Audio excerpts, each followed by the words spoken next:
Assalamualaikum warahmatullahi wabarakatuh.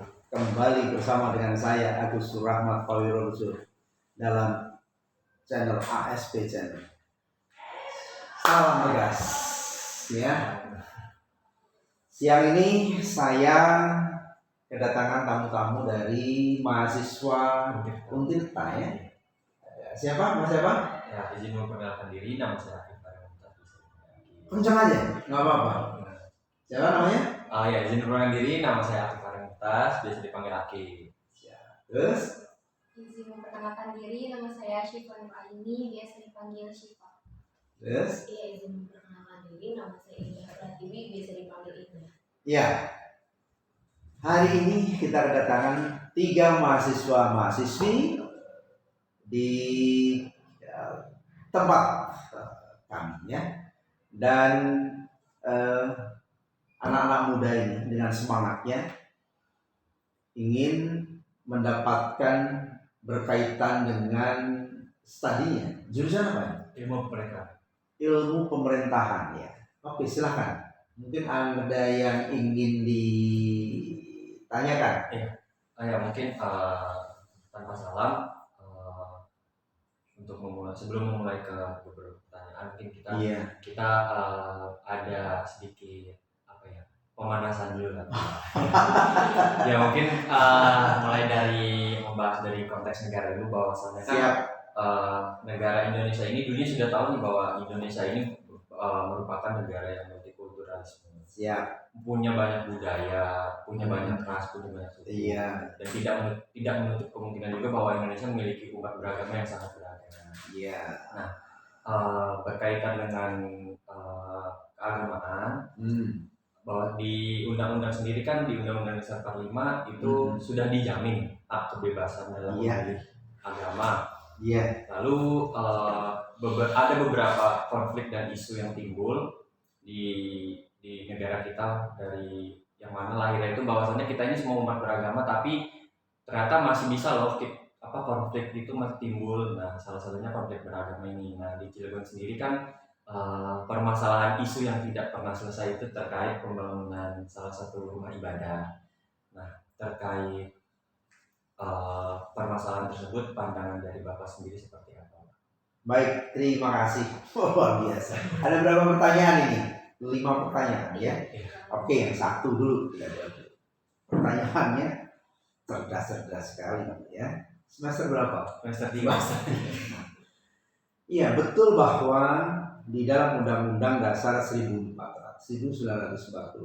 negara menjamin kemerdekaan untuk menjamin melaksanakan ibadah masing-masing. Itu betul. Nah, namun demikian beda kaitan antara melaksanakan peribadatan masing. Misalkan seseorang boleh memeluk agama Islam, boleh memilih agama Hindu, boleh memilih agama Buddha, boleh memilih agama Kristen misalnya. Ini kita agak keras, bukan teriak-teriak gitu. biar sampai di sana ini kira-kira gitu ya. Nah, tentu itu dijamin ya, dan siapapun tidak boleh melarang ya, karena itu dijamin oleh negara, artinya dijamin oleh konstitusi negara. Nah, persoalan berikutnya yang muncul saat ini adalah tempat beribadah. Bukan mereka beribadah, tapi tempat beribadah. Ya kan? Artinya mereka beribadah dengan tempat beribadah. Nah, yang menjadi persoalan itu adalah pendirian tempat beribadah. Nah, tentu pemerintah sudah mengatur sedemikian rupa untuk atau mengenai pendirian rumah ibadah. Nah, pengaturan pendirian rumah ibadah itu diatur dalam Peraturan Bersama 2 Menteri atau PBN nomor 8 dan nomor 9 tahun 2006 ini. Ya, nanti kita tahu. Nah, karena ini sifatnya adalah lex specialis, ya, bersifat secara khusus, maka inilah dipakai. Ya, jadi tidak keluar daripada ini. tidak keluar daripada konteks ini, tidak keluar daripada konsep ini. Harus mendasarkan pada konsep PBM nomor 9 dan nomor 8. Apakah kemudian di Cilegon ada konflik? Di Cilegon tidak ada konflik. Ya. Yang ada itu adalah persyaratan yang belum lengkap. Adanya konflik itu kan karena digoreng di sana di sini seolah-olah ada konflik, padahal tidak ada konflik gitu loh. Kenapa? Persoalannya itu lebih kepada karena persyaratan administrasinya yang belum lengkap. Itu sih. Ya, jadi ketika katakanlah kemarin misalkan dari HKBP Maranatha itu ingin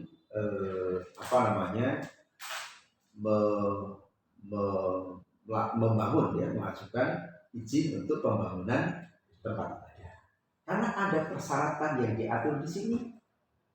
Pada pasal 7, pasal 8, pada pasal 9, pada pasal 11, pada pasal 12, pada pasal 13, pada pasal 14. Ya. Nah, apa bunyi daripada pasal itu? Ya, bunyi pada pasal itu kita buka nih agar bisa di ini semuanya. Pasal 7. Ya.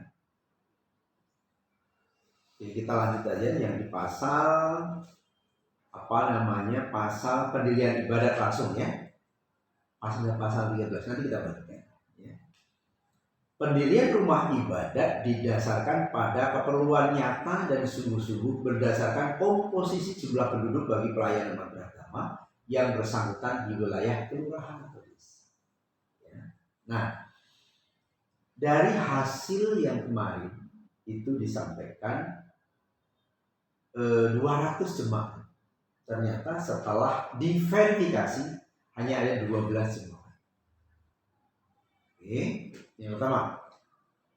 Yang kedua, nih, pendirian rumah ibadat sebagaimana dimaksud pada ayat 1 dilakukan dengan tetap menjaga kerukunan umat beragama, tidak mengganggu ketentraman dan ketertiban umum serta mematuhi peraturan. Ya. Persoalan yang muncul kemarin kan memang sempat menjadi gejolak. Ya, karena ada ketidakterbukaan. Ada ketidakterbukaan pada saat mengajukan permohonan. Apa yang ketidakterbukaan yang dimaksudkan itu? Mereka mengajukan, dan ini kami dari hasil turun di lapangan, ternyata mereka ada banyak, mereka dikasih uang 1 juta. Ya. Yang kedua, mereka yang menyampaikan ke kami, yang kami temui itu ada yang ini untuk musola, ini untuk masjid, ini untuk apa dan apa dan apa, ya. Dan bahkan banyak sekali yang mereka tidak tahu bahwa itu adalah untuk gereja, ya. Nah, sehingga apa? Mereka yang sudah menandatangani persetujuan itu kemudian mencabut kembali persetujuan. Ya, dari 70 yang mendukung itu mereka mencabut 51, dan yang 3 orang mereka sudah pindah domisili. Ya, nah kita lanjutkan karena kita berbicara tentang pasal ini.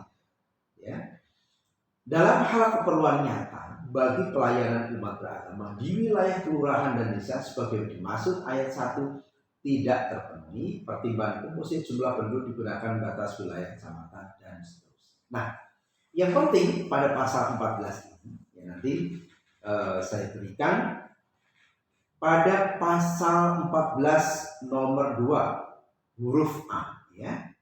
Daftar nama dan kartu tanda penduduk pengguna rumah ibadat paling sedikit 90 orang yang disahkan oleh pejabat setempat sesuai dengan tingkat wilayah sebagaimana dimaksud dalam pasal 13 ayat 3. Tadi ada berapa? 12. Ya. Dan setelah diverifikasi itu hasil daripada verifikasi. Yang B, dukungan masyarakat setempat paling sedikit 60, ya, 60 orang yang disahkan oleh lurah dan kepala desa. tentu lurah melakukan verifikasi. Ternyata ketika diverifikasi dari 70 51 mencabut. Ya. Kemudian yang C, ya. Yang B, dukungan masyarakat setempat paling sedikit 60 yang tadi saya sampaikan tadi. Ya. Kemudian yang C, rekomendasi tertulis dari Kepala Kantor Departemen Agama Kabupaten atau Kota, dan D, rekomendasi tertulis FKUP Kabupaten. Ya. Jadi sebetulnya mereka baru pada tahap di kelurahan saja sebetulnya, tapi beritanya sudah sampai di internasional. Ya, padahal mereka itu baru menyampaikan di tingkat kelurahan. Di tingkat kelurahan harus diverifikasi, belum ada jawaban, karena itu mereka sudah seolah-olah sudah ini harus ditanggapi oleh wali kota. Bahkan beritanya sudah sampai di internasional. Ya. Kira-kira itu. Ya, jadi tidak ada konflik. Ya. Yang ada adalah administrasi yang belum lengkap. Ya. Dan itu baru di tingkat kelurahan. Itu yang pertanyaan pertama. Masih ada 4 lagi. Apa lagi, silakan. Iya Pak, Yang kencang ya. melanjuti pertanyaan yang tadi Iya. disampaikan oleh Akif ya, mengenai kayak tadi kan sudah dijelaskan bahwa telah tertulis dalam peraturan yang sesuai dengan pasal-pasal tadi ya. Iya. Nah, kalau misalnya sampai saat ini belum ada rumah ibadah dari yang selain masjid dan musola itu, selain dari peraturan itu, apakah ada sumber-sumber lain yang mendasari bahwa tidak adanya rumah ibadah saat ini? Baik. Ada penyidik. Luar biasa ini, bagus. Ya. Saya jadi ingat anak saya jadi kuliah. Saya ingat dulu pada saat masih kuliah. Nah, sampai saat ini atau hari ini, berbicara saat ini, untuk pendirian rumah ibadah, ya, itu mendasarkan kepada peraturan bersama. Ini bukunya, ya. Makanya saya tidak pernah lepas dari PBM ini, karena memang ini sebagai jurisprudensinya, sebagai rujukannya, ya, sebagai rujukan hukumnya ini, ya. Jadi kita tidak kemana-mana rujukannya. Misalkan di undang-undang ini tadi sudah disampaikan betul bahwa pasal 29 itu menjamin untuk beribadah menurut keyakinan masing-masing. Tetapi pada teknisnya, pada tekniknya, ya, artinya aturan pelaksanaannya diatur seperti itu. Nah, tentu dibuat aturan ini punya sejarah yang panjang. Kenapa? Karena justru sebelumnya adanya konflik, ya, antar umat beragama. Ya, tentu kita sering mendengar sebelumnya banyak sekali konflik-konflik terhadap masyarakat Indonesia. Tetapi kemudian ya ada yang terselesaikan, ada yang masih pada proses penyelesaian dan sebagainya. Nah, melihat persoalan-persoalan yang muncul itu, maka kemudian pemerintah, Menteri Agama dan Menteri Dalam Negeri duduk bersama dan kemudian memanggil para tokoh-tokoh agamawan dari 6 dari agama Islam, Kristen, Katolik, Hindu, Buddha, dan sekarang ada Konghucu, ya, yang diakui oleh pemerintah. Nah, bersama-sama itu merumuskan. Hasil rumusan itulah yang kemudian dijadikan peraturan bersama oleh Menteri Agama dan Menteri Dalam Negeri nomor 8 dan 9 tahun 2000. Oke, mau tanya, kan rumah ibadah Yang kencang aja sampai sana jadi. rumah ibadah di Kota Sumber ini sebenarnya dari dulu, terutama bagi umat Islam, pembangunan gereja ini sebenarnya dari dulu sudah diusulkan, sudah ada isu-isu yang muncul dari dulu. Nah, cuman sampai sekarang kok masih belum terlaksana, itu kan karena tadi administrasinya belum lengkap. Nah, kalau memang administrasinya belum lengkap, apa maksudnya? Kenapa tidak dari dulu ada gitu? Maksudnya kayak agama Islam gitu. Apakah ada faktor sejarah dahulunya kayak yang menyebabkan di Cilegon ini sulit gitu untuk pembangunan rumah ibadah gereja itu? Terus pernah dengar juga bahwa emang dahulu tuh kayak ada sejarah tentang kayak entah bupati atau gubernur dahulu Oh iya. ada yang pembangunan gereja di KS ya pada saat itu lagi pembangunan dahulu. Perjanjian. Iya. Apakah itu menjadi faktor salah satu juga sulitnya dari dahulu? Baik, ini faktor sosiologis di tengah masyarakat. Berdirinya hukum itu sangat dipengaruhi oleh aspek-aspek sosiologis.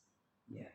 Dalam penerapan hukum pun juga harus juga mempertimbangkan aspek-aspek kehidupan di tengah masyarakat.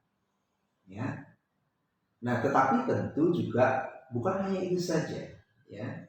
Nah, karena tadi berbicara tentang sejarah, ada beberapa istilah cerita, bukan cerita ya, memang betul ini ya. Cilegon tahun 1888. Kalian belum lahir. Dan saya juga belum lahir. Paling kakek-kakek ini ada. Nah, tahun 1888 dikenal dengan adanya Geger Cilegon. Nah, dalam Geger Cilegon itu yang penyebab utamanya itu karena dilarangnya surah azan. Yang kedua juga karena memang ada pemaksaan dari pemerintah Belanda pada masyarakat pribumi. Ya. Nah, tentu inilah semangat jihad, semangat juang, ya kan, semangat para ulama-ulama dan para santri masyarakat pribumi yang hampir semuanya Muslim. Yang dihadapinya adalah Belanda, yang dalam konteks ini agamanya adalah non-Muslim. Kita nggak sebutkan apa. Gitu kan. Nah, kemudian pada saat itu terjadilah peperangan yang dipimpin oleh Kiai Wasyid namanya. Dalam peperangan itu, semua Belanda itu terkalahkan. Ya, semua Belanda itu di depan itu kan ada sekarang kematian semua terkalahkan, semuanya dibunuh. Nah, tetapi tentu pasukan Belanda kan ada di Batavia, ada di mana-mana. Diturunkanlah bala bantuan itu yang pada akhirnya para pejuang-pejuang Islam yang di kota Cilegon yang disebut dengan Geger Cilegon 1988 itu dapat diredam. Dan kemudian Ki Wasyid dihukum dengan dipisahkan katanya gitu kan. Kemudian ada 99 ulama itu yang dibuang, disebar di seluruh Indonesia. Ya, termasuk kakeknya Pak Wali Kota sekarang gitu. Nah, kemudian selain itu ada namanya daerah pegantungan. Di sana itu ada daerah pegantungan. Daerah pegantungan itu tempat menggantung para ulama-ulama yang ditangkap oleh Belanda. Kisah ini menjadi turun-temurun sampai sekarang, sehingga menimbulkan satu peristiwa yang membekas. Ya. Tentu setiap daerah ya ada kisah, ada cerita, ada faktor empiris, ada faktor sosiologis, ya kan, sehingga itu akan mengkristal di tengah masyarakat. Itu sejarah. Kedua, kurang lebih pada tahun 1964, 1965, 1966, 1967. Pemerintah Soekarno pada saat itu bertemu dengan para tokoh-tokoh masyarakat Cilegon ketika akan mendirikan industri baja trikora. Oke. Nah, pada saat itu terjadi yang namanya kongsi, ya, tukar guling dan kesepakatan yang diambil pada saat itu oleh yang sekarang itu pesantren Al-Khairiyah, ya, dulu ada Ki Sampul, ada Ali Jaya dan sebagainya, dan seluruh pengurus yang ada, dan juga masyarakat, tokoh ulama, mereka beliau-beliau itu sepakat bahwa masyarakat Cilegon rela untuk pindah bedol desa, ya, dengan untuk demi negara ya, demi negara dan bangsa untuk mendirikan perusahaan itu, ya, perusahaan industri nasional strategis, ya, dengan catatan tidak boleh ada tempat ibadat yang lain, dan itu disepakati, ya. Karena itu disepakatilah, maka itu menjadi turun temurun. Itu yang kedua. Yang ketiga, tahun 1975, ada waktu kita masih gabung dengan saya. Waktu itu bupatinya adalah Bupati Ronggowaluyo, ya, Bupati Ronggowaluyo menerbitkan SK atau surat keputusan nomornya saya lupa itu 186 atau berapa, saya lupa waktu salah, ya, kurang lebih seperti itu, yang menyatakan menutup kegiatan rumah ibadah di Kota Cilegon. Memang bukan Kristen waktu itu, kalau nggak salah Katolik, kalau nggak salah, tapi intinya seperti itu. Nah, ini pun kemudian menjadi dasar, ya, menjadi dasar bagi masyarakat, ya, karena suka atau tidak suka, ini akan bergerak tulang saling cerita. Nah, dan belum lama ini, kurang lebih pada masa Wali Kota Cilegon Bapak Haji Tubagus Safat almarhum, ya. Kemudian sekdanya waktu itu Pak Rusli Ridwan atau Pak Edi Aryat. Nanti coba kita lihat filenya lagi. Yang pada intinya bahwa pada saat kurang lebih tahun 2004 atau 2005 masih baru, ya, pada masa Pak Wali Sepuh Pak, itu di dalam rapat tersebut ketika sedang membahas tentang rumah ibadat, maka ada salah satu pendeta, siapa, wadah saya salah menyebut, yang mengatakan bahwa lebih baik tanah makam, ya. Nah, kemudian peserta yang lain yang dari muslim katakan, kalau memang itu pilihannya, ya tidak apa-apa, tetapi jangan kemudian minta tempat ibadah. Akhirnya yang cerita itu, ada makam Muslim, ada makam Kristen, ada makam Katolik, Hindu, Buddha, ya, dan sebagainya. Dan itu bisa ada kurang lebih 13 hektar, ya, dibagi menurut komposisi jumlah.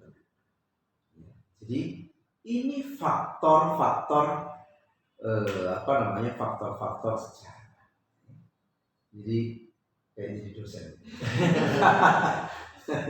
Ya, itu faktor sejarah. Mau tidak mau sejarah ini akan terwariskan. Dan adanya hari ini karena sejarah.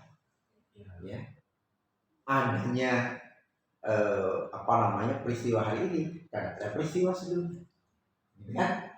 Kira-kira seperti itu. Ada lagi? Tadi udah sampai pertanyaan keberapa? Ketiga ya. Ya. Yang mungkin yang keras saja. Yang keempat pertanyaannya mungkin terkait tadi sudah dibahas faktor sejarah dan lain-lain. Ya itu kan dari pemerintah Cilegon sendiri nih Pak, terkait permasalahan ini, upaya-upaya apa saja sih yang bisa dilakukan dari pemerintah Cilegon sendiri?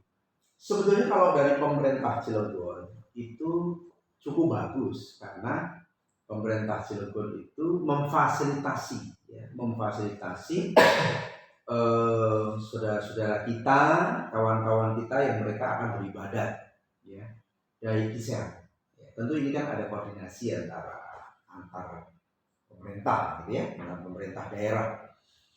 Dan sebelumnya bahkan itu difasilitasi dengan bus, baik dari PT Krakatau Steel maupun juga dari PT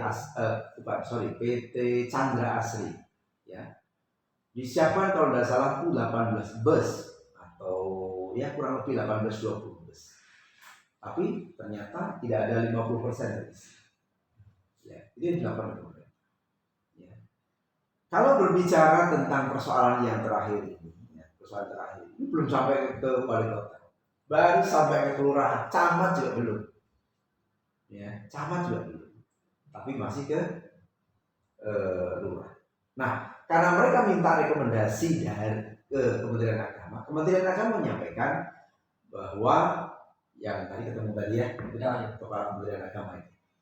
Jadi Kementerian Agama itu menyatakan bahwa masih belum lengkap, termasuk juga kami dari FKUP. Ya, dari FKUP kami menyatakan administrasi belum lengkap, ya, sehingga tidak bisa diterbitkan rekomendasi. Gitu. Ya ada lagi 4, masih 1 lagi. Mungkin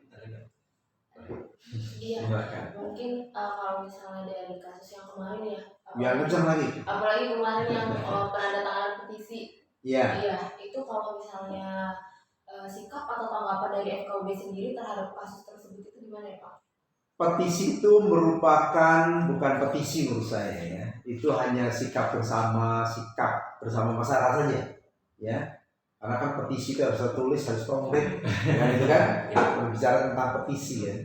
Tapi kalau hanya tanda tangan di atas kain itu hanya tanda tangan sebagai wujud semangat masyarakat itu, hanya itu saja. Jadi saya tidak sependapat bahwa itu petisi. Itu bukan petisi. Kalau petisi itu harus secara konkret.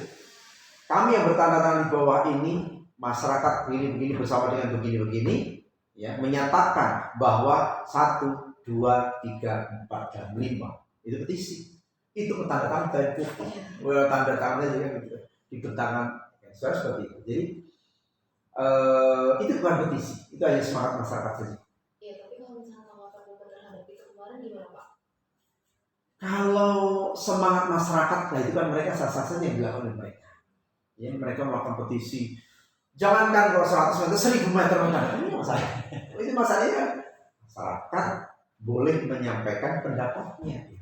Masyarakat boleh mengungkapkan. Yang penting apa yang dilakukan, tidak melawan negara, kan itu kan nggak boleh kalau melawan negara kan, bertentangan dengan landasan konstitusi itu. Kemudian juga dengan landasan real itu nggak boleh. Ini dilakukan semangat saja, semangat masyarakat, kemudian membuka tanda tangan di atas kain putih. Kalau kita kain mori gitu ya, putih itu. Jadi seperti itu, ini ada masalah.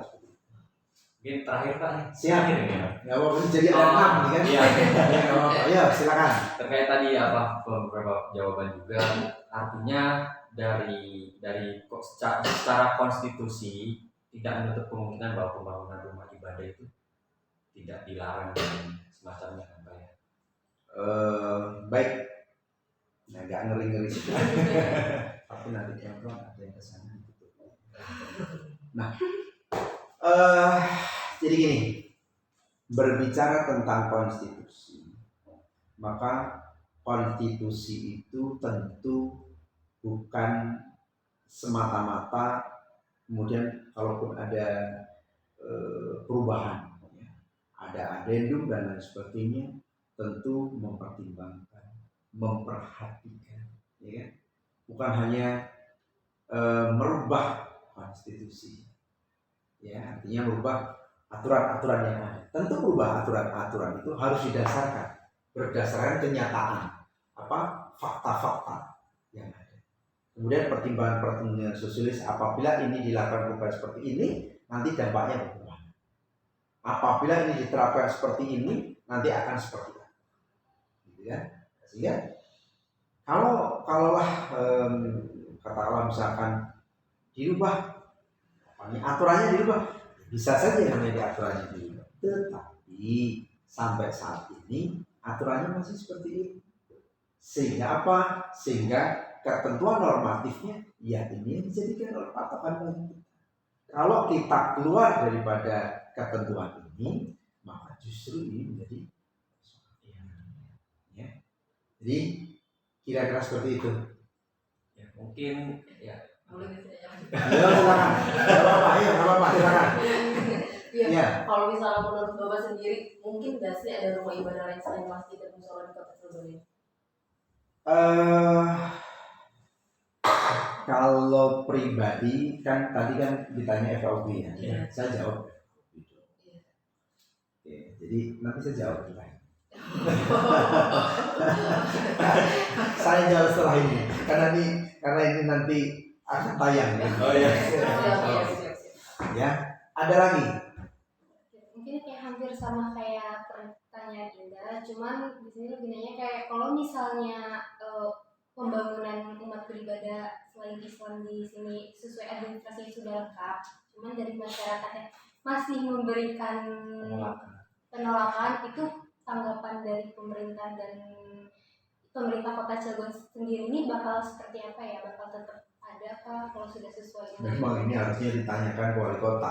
Iya. Tapi kalau misalnya Tapi iya benar. kalau FKUP tetap, artinya selain daripada persyaratan administrasi, ada satu hal yang juga harus tetap menjadi pertimbangan.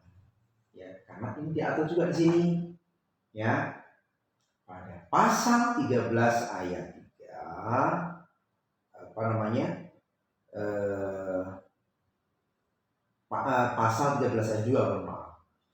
Pendirian rumah ibadah sebagaimana dimaksud pada ayat 1 dilakukan dengan tetap menjaga kerukunan umat beragama, tidak mengganggu ketentraman dan ketertiban umum, serta mematuhi peraturan perundang. Artinya kita mendirikan rumah ibadah itu harus ada pertimbangan. Karena ini kan tempat yang khusus untuk beribadah. Kalau misalkan muncul katakanlah pertentangan pro dan kontra antara masyarakat, sehingga ini menimbulkan situasi yang mengganggu ketentraman, ketertiban di tengah masyarakat, ini tentu akan menjadi pertimbangan juga. Artinya dalam menetapkan aturan, ketetapan, ataupun juga rekomendasi, tentu semuanya itu akan menjadi bahan pertimbangan. Ya, cukup? Oke. Terima kasih dan atas kehadirannya semuanya. Terima kasih juga, Pak. Dan juga salam dari kami, dari Agus Rahmat Pawirojo. Sekali lagi salam tegas. Terima kasih. Assalamualaikum warahmatullahi wabarakatuh.